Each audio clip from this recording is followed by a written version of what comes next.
Hello, this is Grant Hughes of Grant Hughes Investigates on YouTube. Please like, share, and subscribe. Today's video is one I've been working on for a while because these kinds of animations take a long time. But this video has the 911 call, the press conferences, the scanner audio, and various elements, interviews with the parents. And it's just sort of all put there while you're watching the route that her vehicle took. Okay? Thank you for watching, and again, please share the video. On July 13th, at approximately 8:20 p.m., Carlee left work from a business at the Summit. Surveillance video from her place of employment shows Carlee concealed a dark-colored bathrobe, a roll of toilet paper, and other items belonging to the business prior to her departure.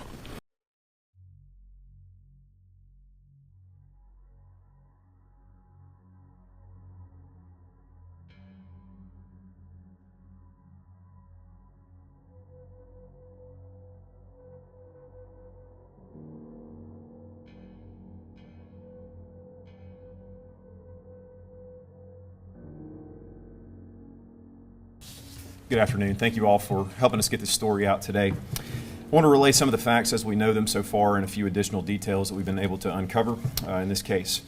On July the 13th at approximately 9:34 p.m., the Hoover 911 Center received a call from a 25-year-old female on I-459 southbound near mile marker 11. She reported that she saw a toddler walking on the side of the interstate. After calling 911, the caller stopped to check on the child and also called a family member to report the same details. The family member lost contact with the caller, but the line remained open. Police officers who were already en route to the location of the initial 911 call located the female's vehicle as well as some of her belongings at the scene. They were unable to find her or a child in the area, and Hoover police have not received any additional calls of someone missing a small child. Detectives are currently investigating these incidents and are requesting the public's assistance to help locate Carlee Nicole Russell. She's described as a 25-year-old black female who is 5'4", 150 to 160 pounds. She was last seen wearing a black shirt, black pants, and white Nike tennis shoes. Carlee got off work last night around 8:20 p.m. from a business at the Summit in Birmingham. She's also believed to have stopped to pick up food from a business at the Colonnade before driving towards Hoover on I-459, where she stopped near mile marker 11. That location is between the Galleria flyover and exit 10 for Highway 150. A single witness has reported possibly seeing a gray vehicle with a light-complected male standing outside of Carlee's vehicle, but we have no further information on that individual or the vehicle at this time. No piece of information is too small in this investigation. If you have any information, please contact Detective Brad Fountain at 205-444-7562 or Sergeant Drew Mims at 205-739-7274. You can also call Crime Stoppers of Metro Alabama at 205-254-7777 if you wish to remain anonymous. An anonymous donor has offered $20,000 for the safe return of Carlee Russell, in addition to $5,000 offered by Crime Stoppers. Again, you can call Crime Stoppers if you wish to remain anonymous, or you can call either of the investigators whose numbers I provided. The Hoover Police Department is currently partnering with many of our local, state, and federal partners in this investigation, and we're very grateful for the outpouring of support from our local community as well as the law enforcement community. We will continue to provide periodic updates as we have them, and we'll utilize our Twitter account at Hoover PD to release any pertinent information to the public. We would also ask the community to keep the Russell family in your thoughts and prayers during this very difficult time.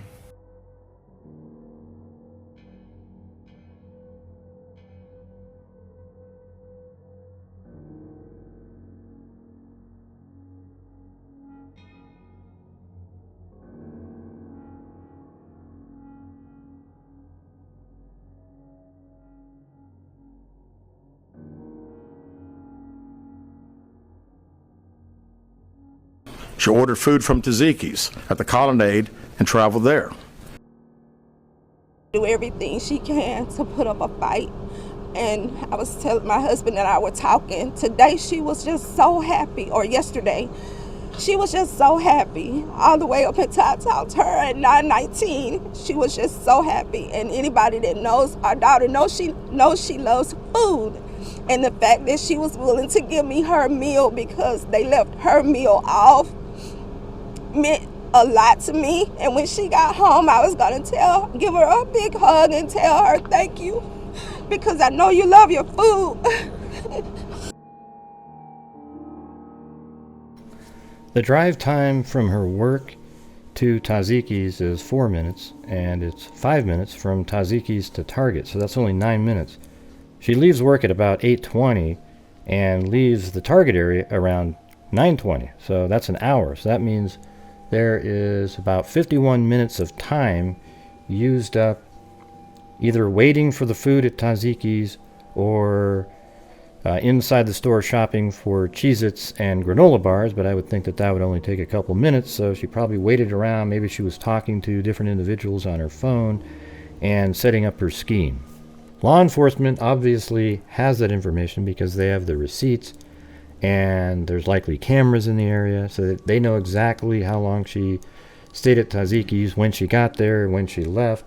They know exactly when she got to Target and when she left the parking lot on her way to where she set up the ruse on Highway 459.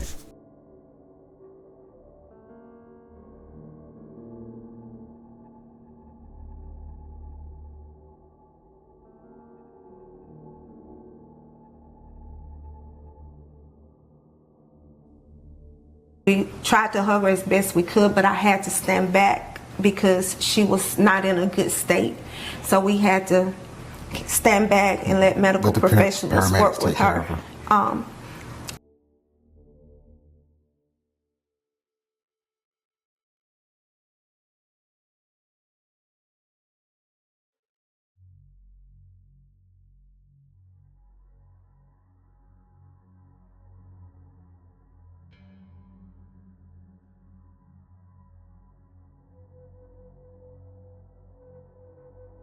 There were actually just so many calls and texts from people who maliciously lied to us. I just didn't know people could be so evil.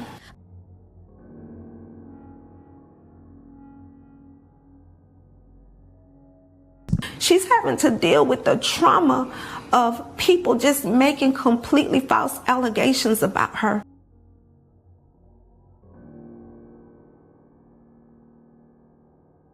Carlee has given detectives her statement so that they can continue to pursue her abductor. Do you believe that there's an abductor still out there? Absolutely. Absolutely. She definitely fought for her life. There were moments when she physically had to fight for her life, and there were moments when she had to mentally fight for her life. But she made it back to you. She made it back.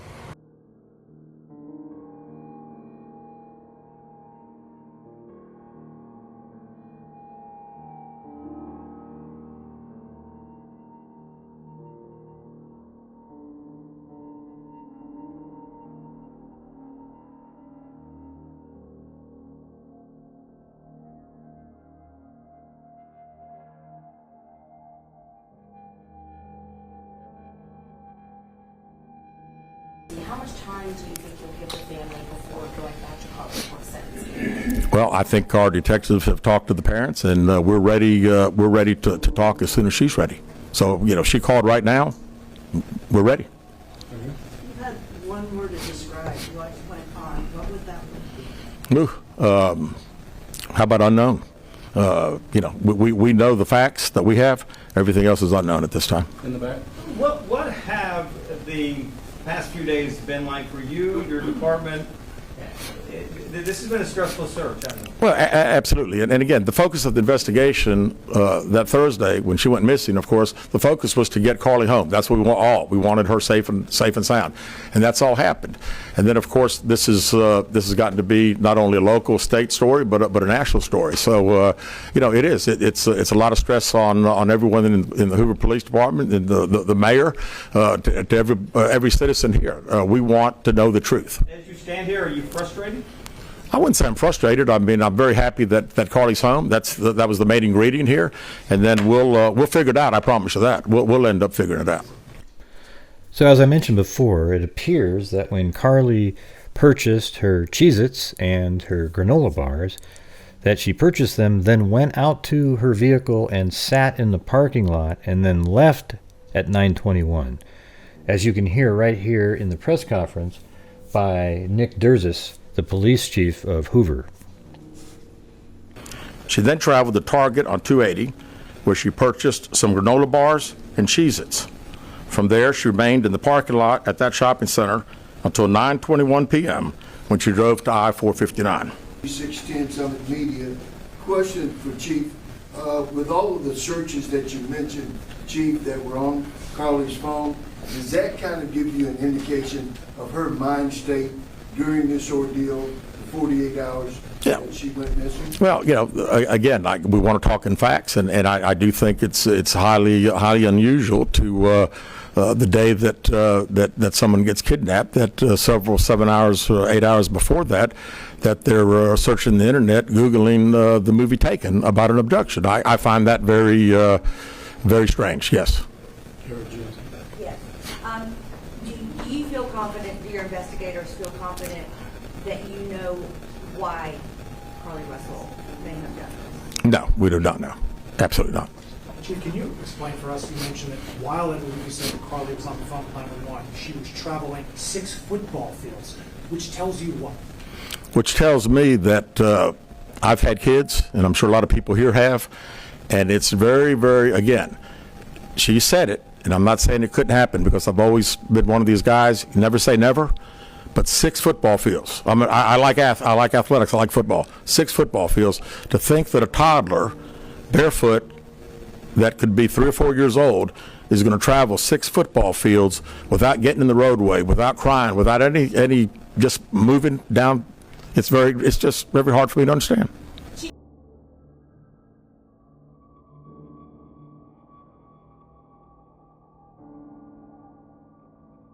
Chief, do you expect any charges against Carlee Russell in connection with the disappearance and in connection with what was taken from the Woodhouse spa?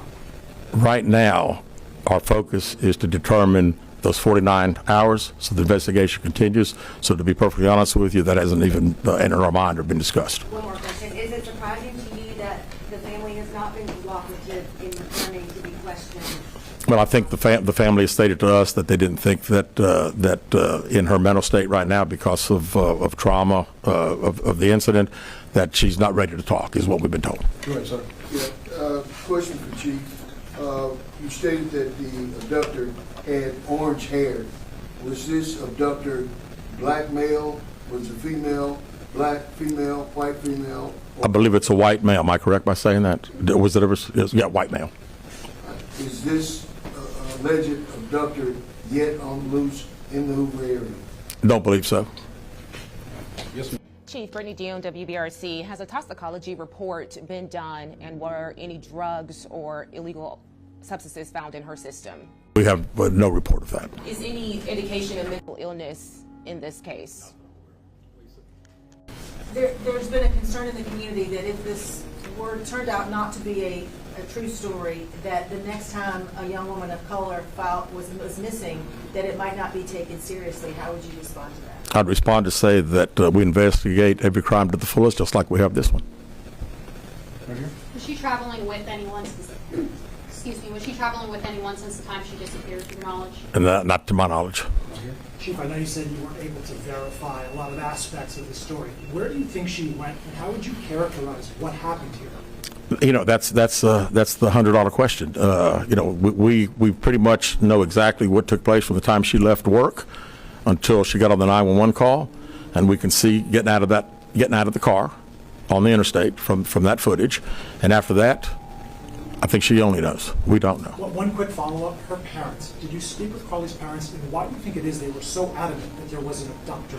Yeah, I think parents are believing what their daughter's saying, and we've had a very good rapport with the parents, met with them on several occasions. I've talked to them today a few times, and to make them understand that we're under pressure from our community, not only in our community of the state, but nationally when the story hit.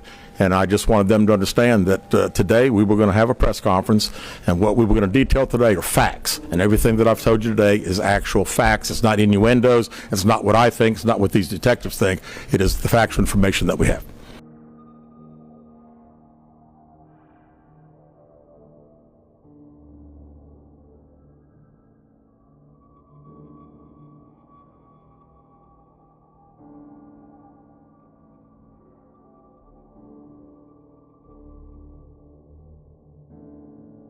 Hoover police deployed all available assets from the point in the search for Carlee. Additional resources were called in to include our own drone unit, crime scene investigators. Numerous detectives responded to the scene. Throughout the day Friday, officers from surrounding local and federal agencies assisted Hoover police in the search for Carlee Russell. Officers returned to the scene on 459 to conduct a thorough line search for evidence. K-9 teams from the Jefferson County Sheriff's Department responded to check for any sign of Carlee, the child that she claimed to see, and anything else that could be considered evidence in this case. Those searches all turned up empty. Private citizens, including search parties organized by her family, friends, began looking everywhere that they could to find any trace. These searches took place throughout the day Friday and again on Saturday, yielding nothing. At 10:44 p.m. on July 15th, the Hoover 911 center receives a call from Carlee's residence stating that she returned home on foot. In subsequent investigations, detectives obtained surveillance footage of Carlee walking down the sidewalk alone prior to arrival at her residence. She was conscious and speaking with paramedics when she was transported to UAB. Detectives were able to obtain a brief statement from her prior to being treated and released. During the statement, she told detectives that while traveling down the interstate, she saw a baby walking down the side of the road and called 911. She stated when she got out of her vehicle to check on the child, a man came out of the trees and mumbled that he was checking on the baby. She claimed that the man then picked her up and she screamed. She stated he then made her go over a fence. She claims he then forced her into a car, and the next thing she remembers is being in the trailer of an 18-wheeler. She stated that the male was with a female. However, she never saw the female, only hearing her voice. She also told detectives she could hear a baby crying. Detectives, the male had orange hair with a big bald spot on the back. She said she was able to escape the 18-wheeler and fled on foot, only to be captured again and was put in a car.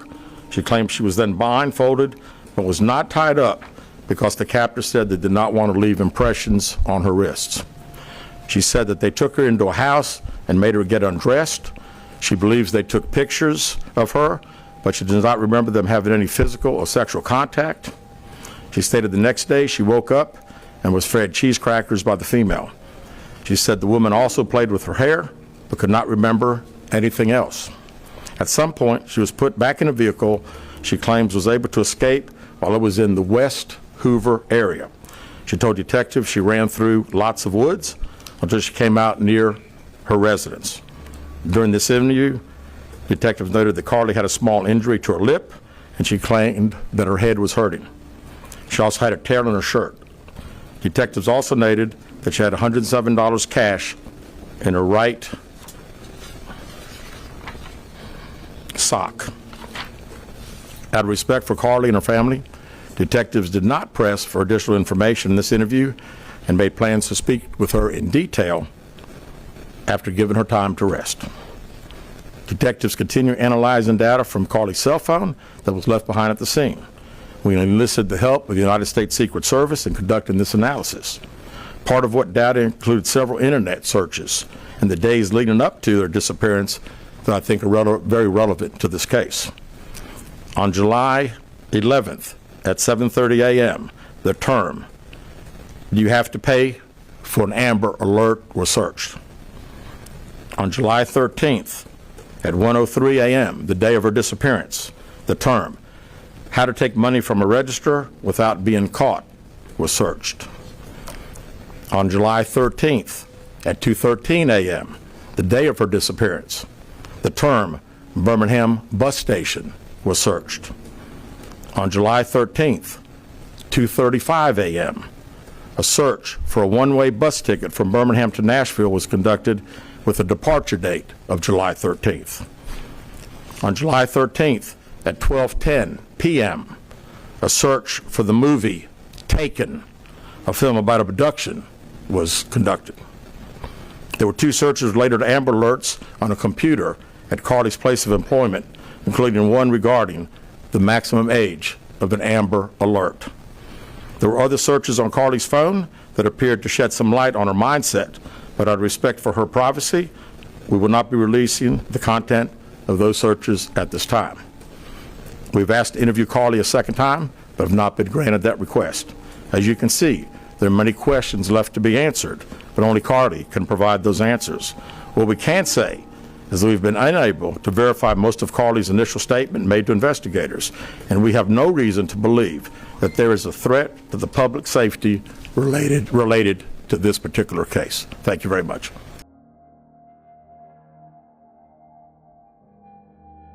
Any idea about the number of manpower hours or the expense of the drones and all the rest of the search that might cost the city and the state and the federal government? Yeah, we haven't had time to consider that, but it's again, these detectives that are here, this is just a small group of people that have been associated with this case. We have put every available resource that we have on this case because we wanted to make sure that we found out everything. We wanted to get her home, and we have. Was there any prior indication of mental health problems? Not that I'm aware of. Can you just expand on the people from the state, federal resources brought in? What were they doing exactly as you all were searching for her? Can you just expand on that? Sure. A lot of the from the FBI side, several agents helping us interview. I mean, as you well know, in a case like this, especially when it goes national, we got hundreds and hundreds of calls. And when you get those calls, some of them may just be outlandish, but you've got to follow up on them because you never know that you may get that one tidbit. And I'd also say too that we had a great cooperation with the family. The family received hundreds and hundreds of tips, and every time they got a tip, they sent it to us. Would you say and grab her? We did not see, from what we can tell. We don't see anybody on the interstate other than her car and then someone getting out of her driver's side.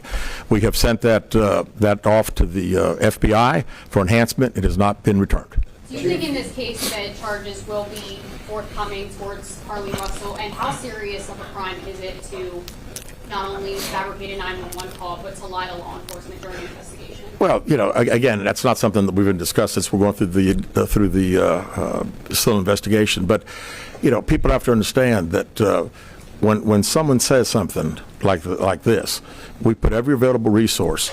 Everybody comes together from, like I say, state, local, federal. It's just a lot of work, and the gentleman earlier said frustrated. I mean, it is a little frustrating to think that all this has been done and we can't find anything out.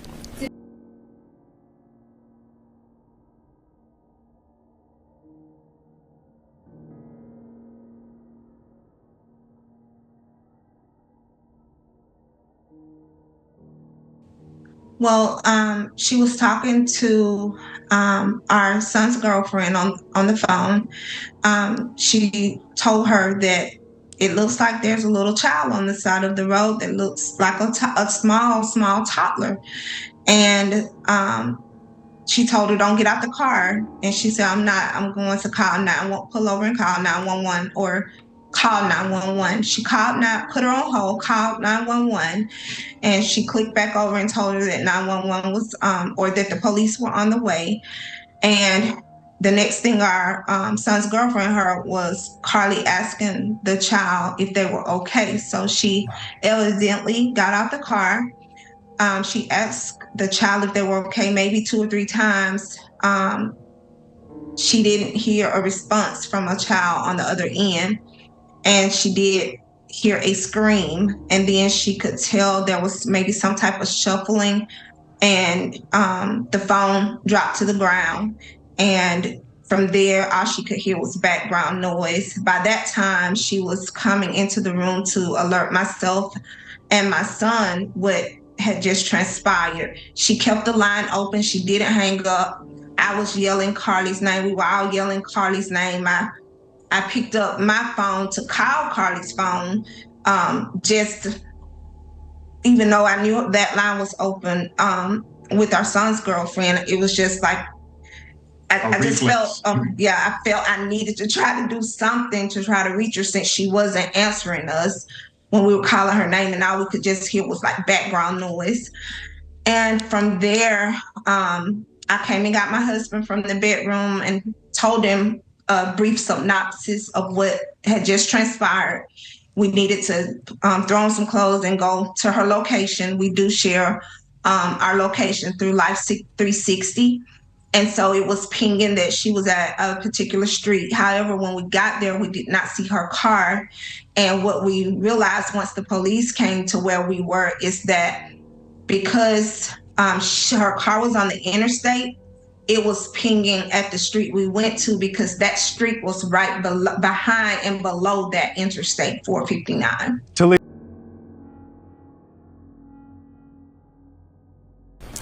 Carlee communicated on her cell phone with individuals known to her while on her path of travel up to the point of calling 911 at 9:34 p.m.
Hi, I am on Interstate 459, and there is a kid just walking by themselves. Hold on. Where on 459 are you?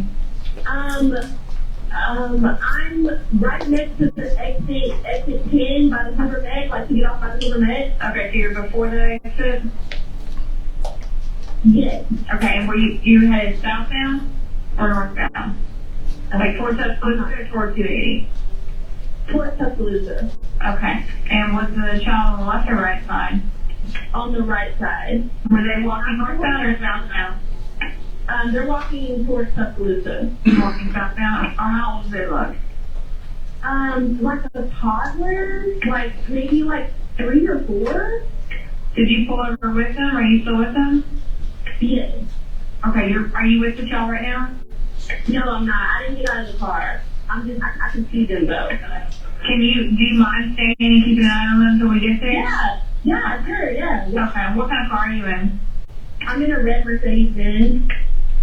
Is it a sedan or SUV? SUV. I mean, it's a sedan. Sorry. Can you put your hazards on for me? Yeah, they're on. Okay. Did you talk to the child at all, or did you say anything to them? No. Okay. No. Do they look like they're injured? No, they don't. Are they white, black, Hispanic, or Asian? They're white.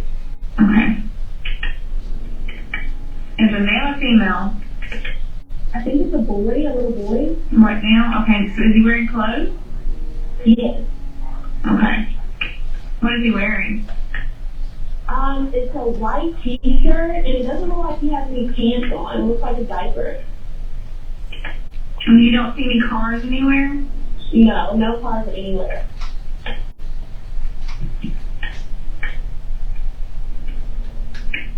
Okay. All right. What's your name? My name is Carlee Russell.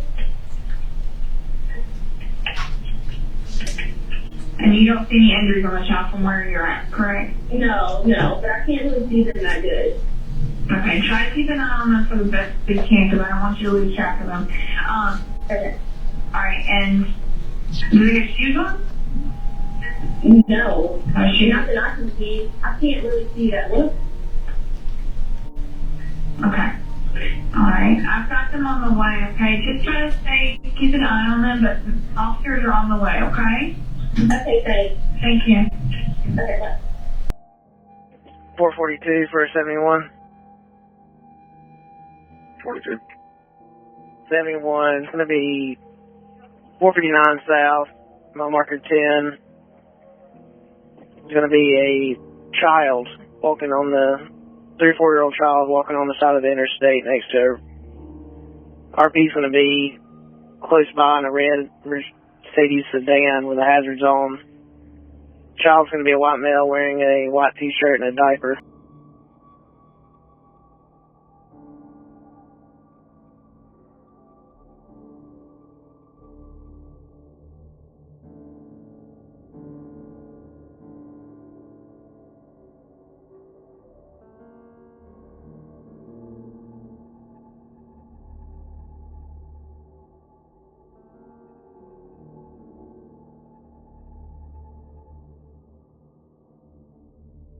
She went missing during that conversation sometime after 9:36 p.m. Traffic camera footage was obtained which depicted this portion of the incident, and that footage was analyzed as part of the investigation in conjunction with the 911 call and cell phone data to accurately determine the time frame. Carlee's 911 call remains the only report of a child on the interstate, despite numerous vehicles passing through the area at that time. No one has called to report that a child is missing, and the Hoover Police Department did not locate any evidence of a small child walking down the interstate. Data from Carlee's phone, including her Life 360 app, shows that she traveled approximately 600 yards in her vehicle while she was on the phone with 911, stating that she was following a child. 600 yards. That is 6 football fields straight. 600 yards. The Hoover 911 Center received a second call from Carlee's mother stating that a relative was on the phone with her when they heard Carlee scream, and then they had an open phone line. Hoover police officers arrived on the scene within 5 minutes of being dispatched, and several other officers arrived shortly. They located Carlee's wig and cell phone in the grass near the vehicle. Her purse was located in the front seat of her vehicle with her Apple Watch in the purse. The food she ordered for tzatziki's was also in the car. The items she purchased from Target, as well as the items taken from her place of employment, were not in the vehicle, nor were they located anywhere around the scene.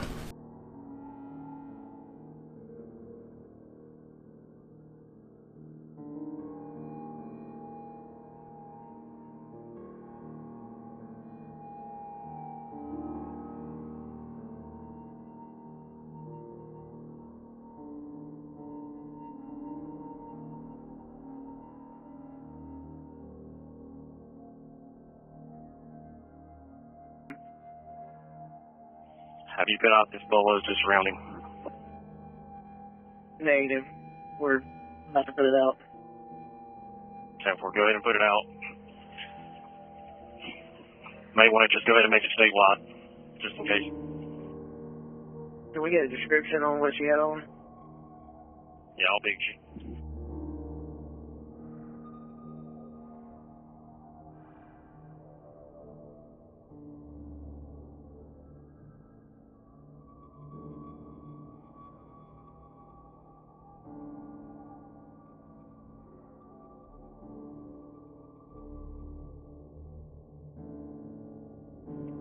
Also be advised, Star 1 is advised us they're unable to fly.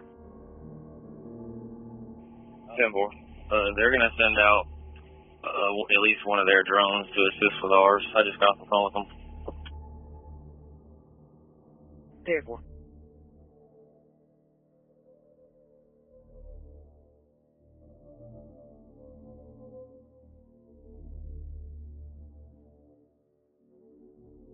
We're directly in front of the mile marker 11.4. 11.4. We're right at that mile marker.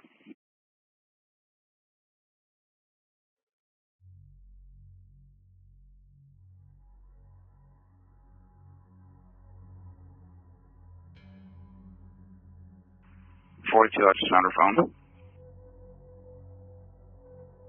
13, I copy.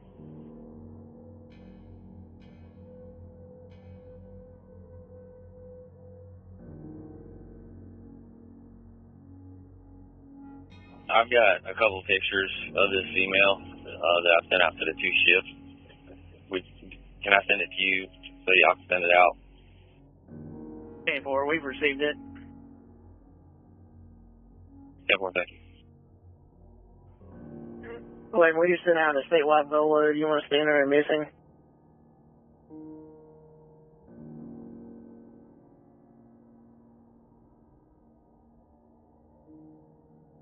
511. I need a unit to come meet with me over here so we can escort these parents to meet with a detective. 754, unclassified complaint, 1466 Montgomery Highway at the Red Roof Inn, the front office. Per caller, family members at this location saying they received a call from the female that's missing, Carlee Russell.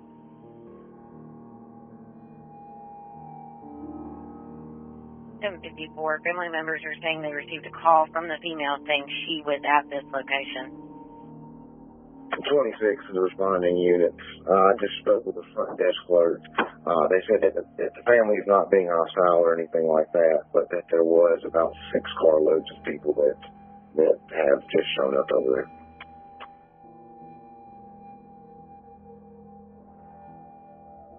.54 copy. Did the front desk have anybody checked in under that name? Negative, and according to the front desk, the message that the family got did not state which Red Roof Inn. They don't know if it's going to be Vestavia or another location. 2011 Rescue 11 respond 2029 nominally passed. Unresponsive female. 2011 Rescue 11 2029 nominally passed. Adult female unresponsive is breathing. Police are en route. Stage 4 police. Engine 5 responding. Engine 5 responding. 2644, my apologies. Are you clear for traffic? 10-4. Homewood declaring it at the time and said please advise. 10-4. 111 Rescue 11 respond. 11 Rescue 11 responding. 34, I sent you a 77 Ridge Crossing Department. That was advised. I'll be on service November. 2247. 13. 13. See if they can provide a vehicle description as well. Yeah, we're trying to get further. 32. I'll arrive with 34. 77. 29 nominally passed. Police are en route. Unresponsive female is breathing. 17. 717, confirming you're in service. 10-4 Charlie, I'll back up. 717, 2248. 38, I'm 23. Be advised, we've got a large crowd out here in the street. 2011 on scene staging. 2011 be nominally passed. 2011 be advised. Scene is secure, you can go on in. Thank you for watching the video. Carlee Russell should have apologized much earlier, and she still hasn't apologized to this day. The longer you wait when you perpetrate a ruse like this, the more society is unwilling to forgive. Sadly, her behavior has also affected causes like the Black and Missing Foundation promote the awareness of missing black people. There is a disparity in news coverage, and something needs to be done about that. Again, thank you very much for watching. Please like, share, and subscribe, and leave a comment below the video and let me know what you think.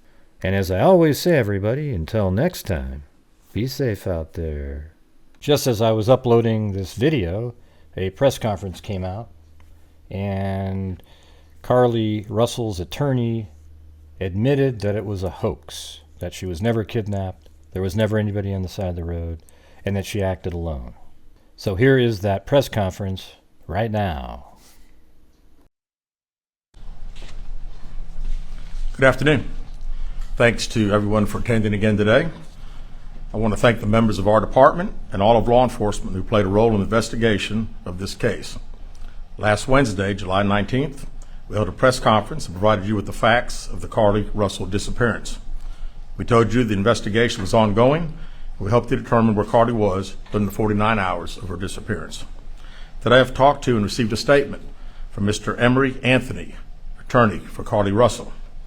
Mr. Anthony has scheduled a meeting for Carlee to meet with investigators early this afternoon, but then I received an email stating that a statement was being provided by him on her behalf. Mr. Anthony asked that I read the statement in its entirety, which I will do now. My client has given me permission to make the following statement on her behalf. There was no kidnapping on Thursday, July 13th, 2023. My client did not see a baby on the side of the road. My client did not leave the Hoover area when she was identified as a missing person. My client did not have any help in this incident, but this was a single act done by herself. My client was not with anyone or any hotel with anyone during the time she was missing. My client apologizes for her actions to this community, the volunteers who were searching for her, to the Hoover Police Department and other agencies as well, as to her friends and family. We ask for your prayers for Carlee as she addresses her issues and attempts to move forward, understanding that she made a mistake in this matter. Carlee, again, asks for your forgiveness and prayers.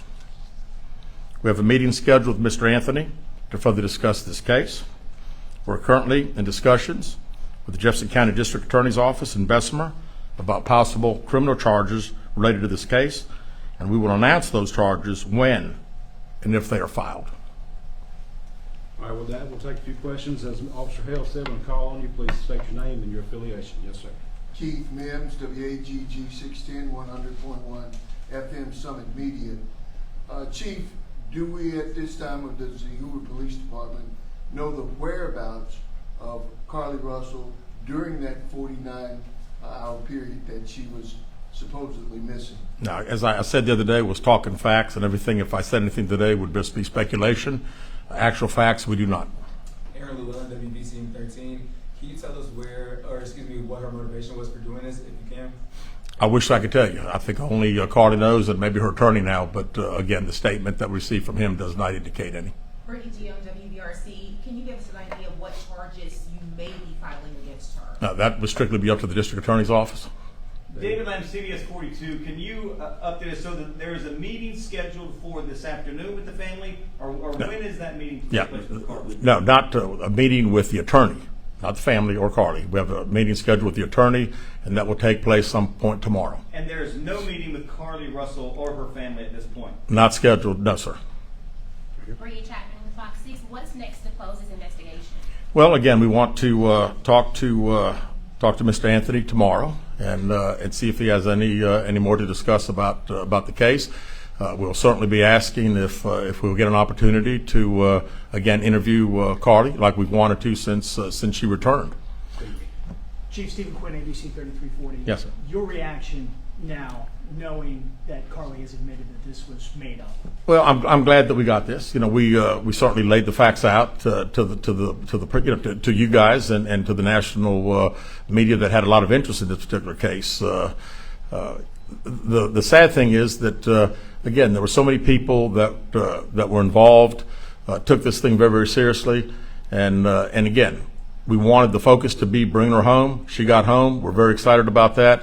It is what it is. The facts, I think, last Wednesday pretty much showed that we knew that it was a hoax. Lisa Crane with WBTM 13. Do you know the expense you went to during this search? And if you don't have a dollar figure for us, just how big it was for you guys? Well, it was all hands on deck, and we don't have a dollar figure yet, but we're certainly working towards getting one, and not only ours, but there'll be other agencies that had a lot of support that they gave us and had monetary expenses themselves. Right here. Jonathan, with JLR Investigates, are the parents under any investigation? You know, as I said the other day, we were going to try to determine exactly those 49 hours. So right now, you know, anything's on the table. We still don't know what happened in those 49 hours, where she was, did she have any help? We have no idea. You know, I read the statement from Mr. Anthony, that's all we know. Keith Mims, WAGG 610 Summit Media. Chief, let me ask you this.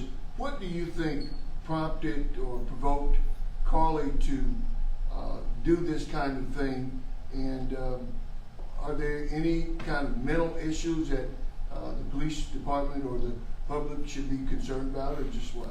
Not that I'm aware of. I mean, it's, this is this was an elaborate deal. I mean, when you talk about calling a 911 and being up on the interstate, again, it would all be conjecture. So really, I don't know. I was hoping that we'd have an opportunity to interview and we'd be able to ask her those questions. Were any others involved in putting this story together for her? Mr. Anthony, in his statement, says there was not. Right here. Liviana Calmes, WPRC, Fox 6 News. You said that you had a meeting scheduled and it kind of switched into a statement. Did they give any type of reason that switched? No, they did not. Back here. Aaron Llewellyn, WBT 13. But just for clarification, Carlee Russell is not in custody right now. That is correct. That is correct. Last question with David. David Lamb, once again. So, first of all, when did you actually see this letter? And second of all, do these admissions and the content of the letter alter the investigation at all? No, not at all. We'll continue to investigate. We'll still try to determine where she was during those 49 hours. But I am glad that we received this. It at least puts some of the social media super sleuths hopefully at rest for a little bit as far as the conjecture of what everybody thinks took place. We know that by her own admission, it didn't happen, and we're thankful for that. All right. Thank you guys very much.